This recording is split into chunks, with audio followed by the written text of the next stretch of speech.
Hello friends, இன்றைக்கி ஒரு சூப்பரான lunch box recipe aloo paratha எப்படி பண்ணுறதுன்னு பார்க்கலாம். இதுக்கு ஃபஸ்ட்டு நம்ம சப்பாத்தி மாவை பிசைஞ்சு எடுத்துக்கலாம். நான் 3 கப் அளவுக்கு கோதுமை மாவு எடுத்திருக்கேன். இது கூட 1 டீஸ்பூன் அளவுக்கு உப்பு சேர்த்துக்கோங்க. நம்ம கொஞ்சம் கொஞ்சமாக தண்ணியை ஊற்றி எப்பவும் போல் பிசைய வேண்டியது தான். நல்லா சாஃப்டாக பிசைஞ்சு எடுத்துக்கோங்க.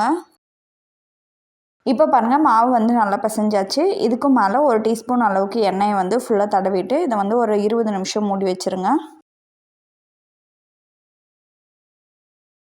அடுத்ததாக நம்ம இந்த சப்பாத்திக்கு உருளைக்கிழங்கு வேக வச்சு எடுத்துக்கலாம். நான் இன்றைக்கி இந்த எலக்ட்ரிக் ரைஸ் குக்கரில் தான் உருளைக்கிழங்கு வேக வச்சு எடுக்க போகிறேன்.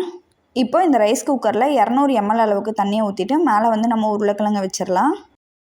இப்போ இந்த ரைஸ் குக்கரில் ஸ்டீம் அப்படின்ற ஆப்ஷனை செலக்ட் பண்ணிவிட்டு இதை ஒரு 15 நிமிஷம் வேக வச்சு எடுத்துக்கோங்க.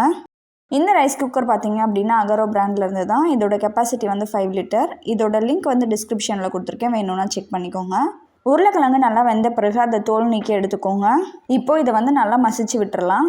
இந்த உருளைக்கிழங்கு கூடவே நம்ம 2 பெரிய வெங்காயத்தை நல்லா பொடியாக நறுக்கி சேர்த்துக்கலாம். கொஞ்சமாக கொத்தமல்லி இலையும் போட்டுக்கோங்க.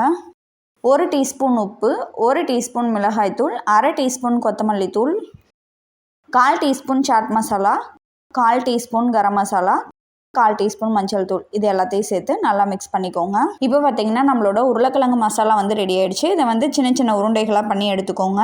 இப்போ நம்ம தேய்ச்சி வச்சிருக்க சப்பாத்தி மாவில் இதை சென்டரில் வச்சு நல்லா ரவுண்ட் பண்ணிக்கலாம். எக்ஸஸாக இருக்கிறத இந்த மாதிரி பிச்சு எடுத்து வச்சுருங்க. இதை திரும்பவும் நல்லா ஒரு டைம் உருண்டை பண்ணிவிட்டு இதை தேய்ச்சிடலாம். ரொம்ப மெலிசாக தேய்க்காதீங்க, ஓரளவுக்கு மீடியம் திக்னஸ் இருக்கிற மாதிரி பார்த்துக்கோங்க. 2 சைடுமே ஒரு நிமிஷம் வேக வச்சு எடுத்துக்கோங்க. இப்போ பாருங்கள், நம்மளோட உருளைக்கிழங்கு சப்பாத்தி சூப்பராக ரெடி ஆகிடுச்சு. லஞ்ச் பாக்ஸுக்கு ரொம்பவே சிம்பிளாக ஈஸியாக நம்ம பண்ணி கொடுத்துடலாம். இந்த ரெசிபியை நீங்களும் உங்கள் வீட்டில் ட்ரை பண்ணி பார்த்துட்டு உங்களோட ஃபீட்பேக்கை கமெண்ட்டில் சொல்லுங்கள். நன்றி.